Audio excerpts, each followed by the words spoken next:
Raider Nation, we are doing a mailbag here on today's show, and if you want to be able to get your questions, your comments on these mailbags going forward, you gotta be subscribed. So hit that big old red button underneath this video that says subscribe, turn on those notifications, and when I go live every Monday, Tuesday, Thursday, Friday, make sure you're pulling up, make sure you're joining the #1 most watched Raider show in the entire world.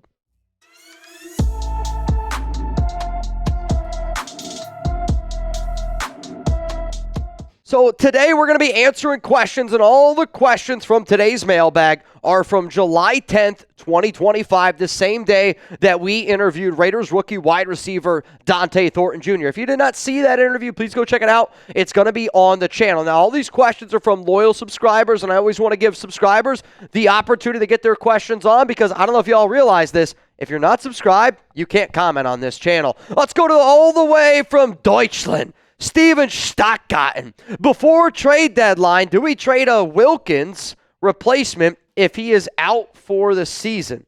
I think you're asking, do we trade a Wilkins replacement if he's out for the season? Are you asking, like, do we trade Christian Wilkins if he's out for the season? Or a Christian Wilkins replacement to me is like, do we trade a Leki Fotu? Do we trade a John Ulalu? Do we trade a Zachary Carter? Because they would replace Wilkins. If we trade for a Christian Wilkins replacement, maybe that's kind of the route you're going. If it was up to me right now, I would say you could go out and you could sign a Jadeveon Clowney. You could go out, you could potentially sign a Quentin Jefferson. I did a video earlier this month about some potential Christian Wilkins replacements. I'll also say this. I had a conversation with Ravens defensive tackle John Jenkins a few days ago, and he told me he really thought he was going to be a Raider. I'm not saying he's not happy in Baltimore, but to me, if you're trying to find a easy replacement, that's somebody that knows this team, that's somebody that knows the coaching staff, Patrick Graham, Rob Leonard, I think you give up a 7th-round pick for John Jenkins. I'd be on board for that. Let's go to Seth. How do you feel about D-Cam after Dante's interview, hearing his thoughts on the Camryon, put a smile on my face? I'll tell you this right now. If you have this exact same thought by Seth, I want you to hit that like button right now, because I expected Dante to speak highly of guys like Trey Tucker, Ashton Genty, Geno Smith, Brock Bowers. Like, those are the no-doubters.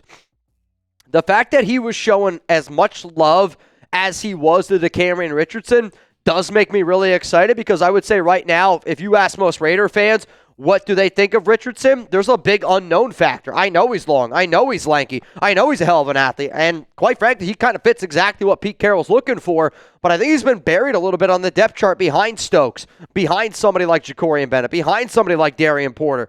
If it doesn't put a smile on your face that Dante's hyping up Camryon Richardson, you might want to check your pulse. But Seth, I completely agree with you, bro. Let's go to A1 in LV. Why haven't the Raiders extended Colton or Jakobi? Oh, man, how much time do we got? I could do a whole show on this. I'll say, to me right now, I don't know if it's a need, and I say that because I don't know if it's a need for the Raiders. If it was up to me, I don't understand how you're an organization and you trade for a quarterback like Geno Smith and you extend a quarterback like Geno Smith, but you're not going to extend his top wide receiver and his blindside blocker in Colton Miller. I don't have a great answer for you. Maybe it's they're confident in Charles Grant. Maybe it's they're confident in Trey Tucker, Dante Thornton Jr., and also Jack Besh.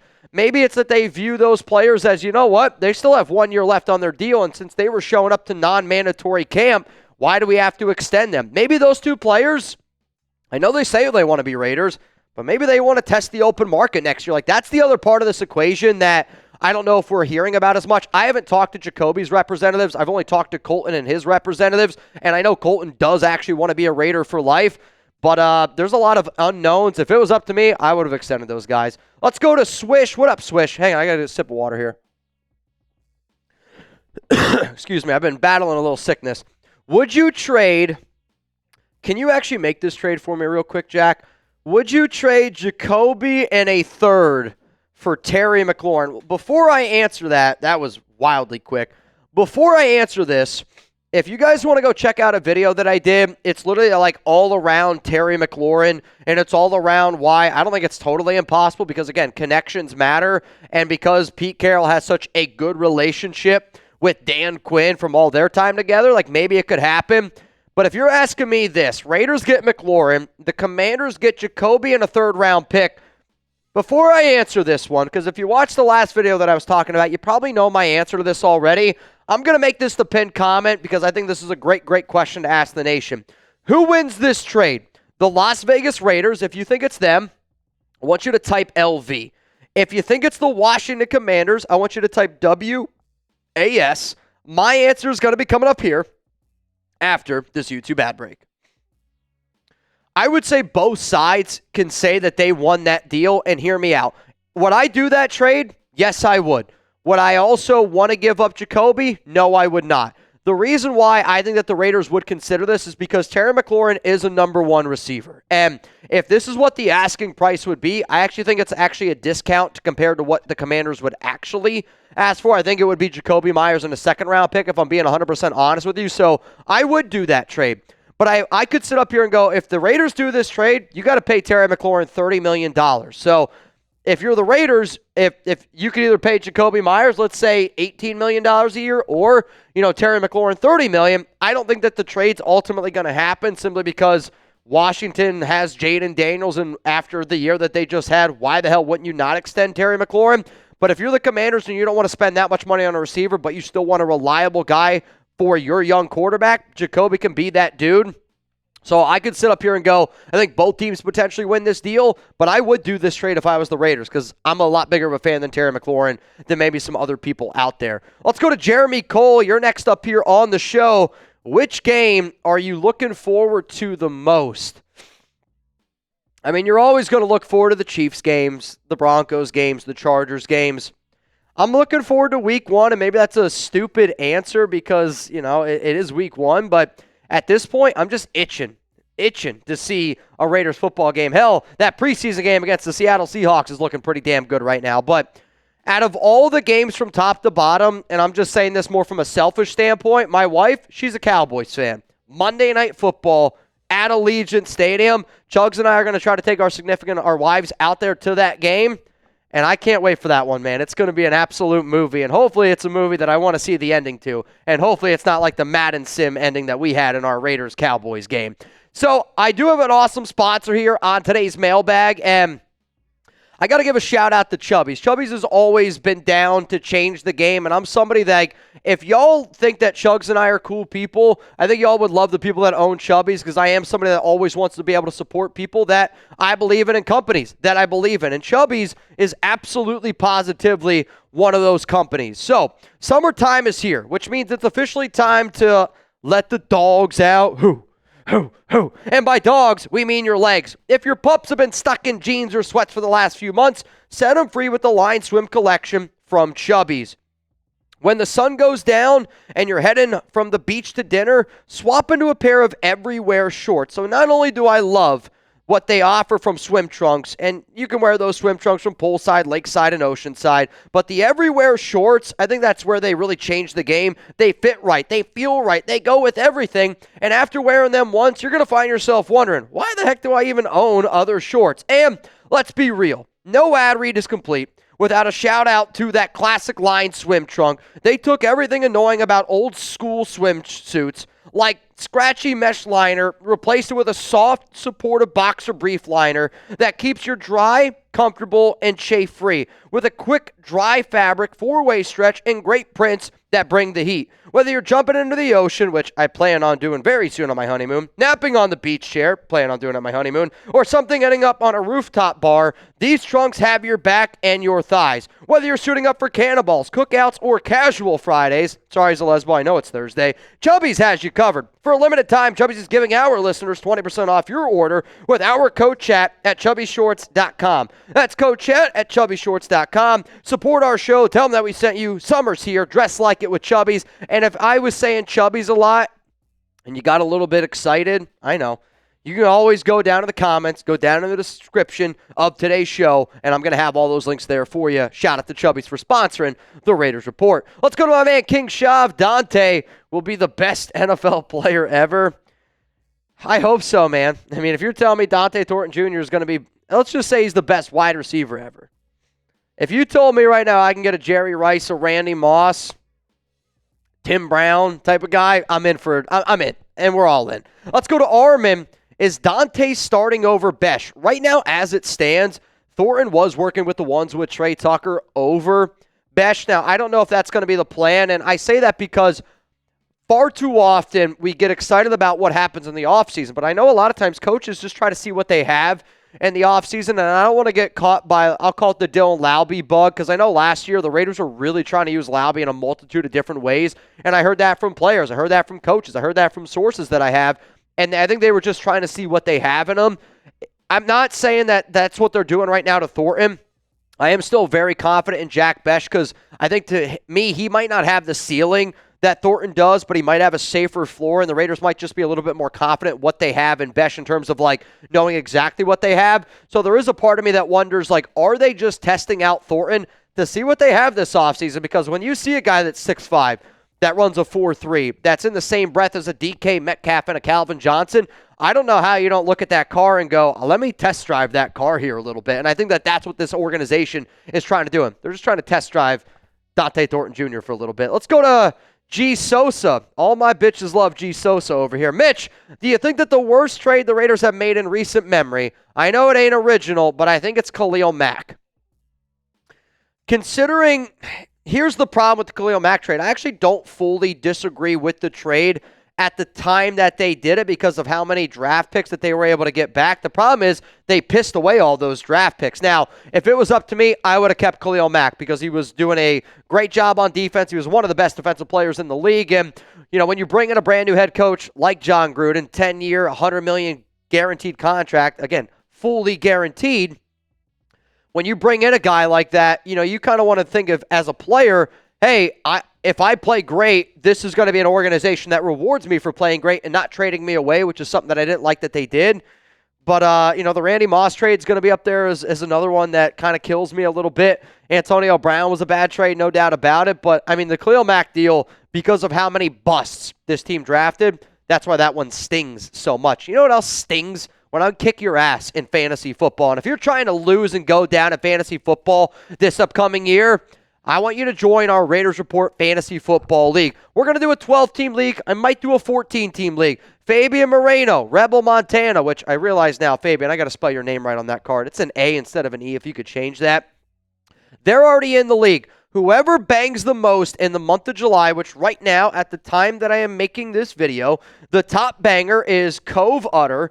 And if Cove Utter is the guy that bangs the most in July, Cove, you're in. Also, every $5 super chat while I'm live, it's going to be a raffle ticket. Also, every $5 super thanks. A super thanks is basically like a super chat on videos that I'm not live on. I get it. People are busy. People can't always join the live program. So send in a $5 super thanks, and you're going to be entered in. Rebel Montana had only a few tickets, and he ended up getting in this bad boy. I'm going to be picking a winner July 31st to join our Fantasy Football League. I know y'all have been asking for it for years, and I'm excited to be able to kick some ass. Rebel, Fabian, you're going down. Let's go to Christian Tate. You're next up here on the Raiders Report.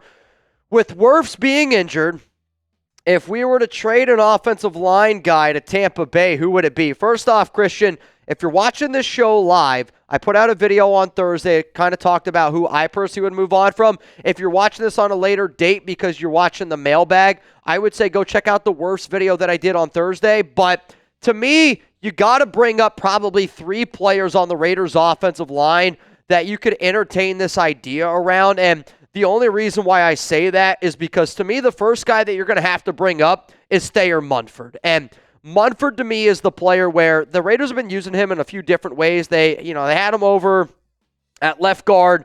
They kind of brought him over, and he's kind of taken, I don't want to say he's taking the job of Jordan Meredith, but Meredith now has been working behind Jackson Powers Johnson a lot.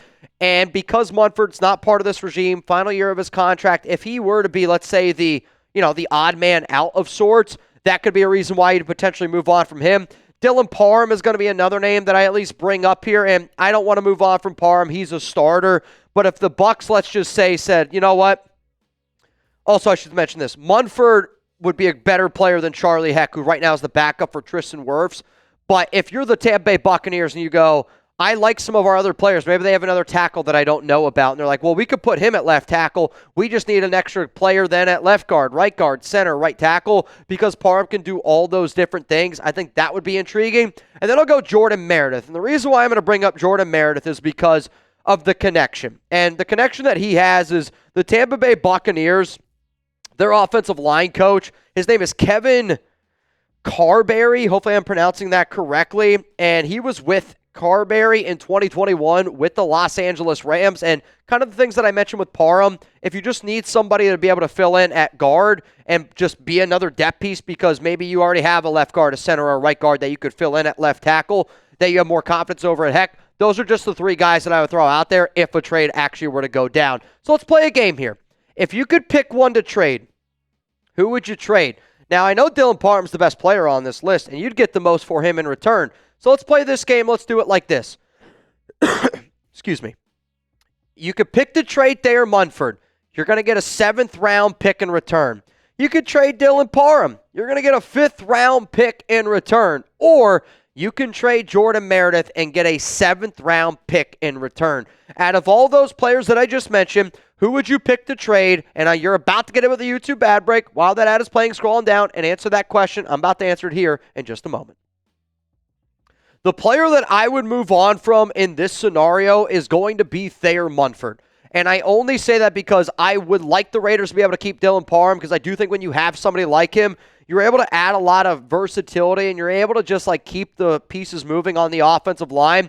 I would like to see Jordan Meredith stay on this team personally, because to me, he's somebody that's done a lot of the right things and he looked really solid last season compared to Munford, who did struggle a little bit. But to me, I think it's going to be easier for the Raiders to keep Jordan Meredith year in and year out compared to a guy like Thayer Munford. But Meredith or Munford, I think is a coin flip either way. Let's go to Raider Nation 88. Who will be the biggest impact this season?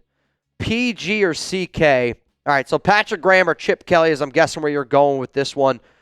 Who will be the biggest impact this season? I mean, I think you mean the bigger impact. I'm going to go with Chip Kelly. And I have a lot of confidence in Patrick Graham. And I'm hoping that this Raiders defense goes back to looking like that Raiders defense the final 8 games where it was Patrick Graham and Antonio Pierce. But, like, the issue with this team has been the offense, the quarterback play, the inability to run the football, horrific offensive line play. Luckily, we've had Brock Bowers and Jakobi Meyers that have kept us afloat last season. But to me, you brought in Chip Kelly. And Kelly was making $2 million a year at Ohio State. You made him the highest paid coordinator in the NFL. You gave him $6 million. You gave him 3 times what he was making at Ohio State to come to Las Vegas. Why? Because you knew that your offense stunk. And you knew that you needed to jumpstart that offense to create a little bit of excitement in Las Vegas. So because of that, I think money talks. $6 million is more than $4 million. For that reason, Chip Kelly gets the nod. Let's go back to Stuttgart. Who do you think is our next kicker in the future if Carlson retires? So Carlson is entering the final year of his contract, and I don't know if it's going to be his final year. He does need to be able to go out there and prove himself. But who do I think our next kicker is? I have no idea. If you want my honest answer of who I hope our next kicker is, I hope the answer is Daniel Carlson. I hope Daniel Carlson this season comes out and looks the way that he did 2 or 3 years ago, where he was one of the better kickers in the NFL, because if that means we're sticking with him, that means he had a good season. And if we're sticking with him and he had a good season, I don't want to talk about the kicker. I don't want to talk about special teams, because when you're talking about special teams, it means it's a bad thing. When you're not talking about special teams, it's a good thing. Let's go to Jeff Rogers. You're next up here on the Raiders Report. Who will make the biggest improvement on offense and defense? Well, let's first talk about the offensive side of the football. And out of all the players, the guy that I think makes the biggest improvement this season on offense, I want to go with Trey Tucker. And I think Tucker's finally going to have a quarterback that fits his skill set. You could also throw out a name, maybe like a Michael Mayer could be thrown into that mix a little bit. On defense, let's go with defense. Let's go Tyree Wilson. And I'm just hoping that Wilson finally takes, that next step and he turns out to be a hell of a player. Maybe somebody like Amari Gaynor. Hell, DeCamerion Richardson, he was getting a lot of hype. Those would be some of the names that I would at least throw out there of just being a big improvement going forward. So I know that I did not get to all y'all's questions, and I really am sorry about that. If anybody has any other questions or comments, reminder, you can always hit me up on IG or on Twitter at Mitchell Renz 365. All I say is this, though. My honeymoon is going to be this. Basically, the moment I leave work on Friday, my honeymoon is started. I'm off until basically July 20th. Don't worry. We've got videos for you every single day while I'm gone. But this might be the only time of the whole year where I might not be looking at my DMs. I'll get some opportunities. But if I do not get to your question, you can always hit up my guy, Jeremy Chuggs, at Jeremy Chuggs.